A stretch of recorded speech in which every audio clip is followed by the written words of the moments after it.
up guys? So today we're going to make another flip thrift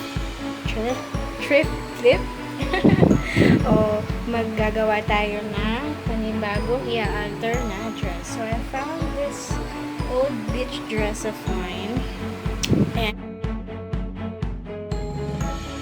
my daughter wants it to be her dress. She wants a pair with her baby alive and her sister, so we're going to flip.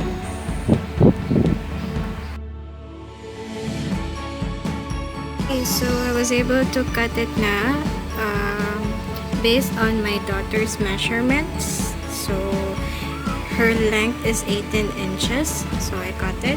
And then what I'm going to do now is I'm going to sew the ends so it won't fray out. And then I will make a strap out of the cut extra fabric and make one for my bunso.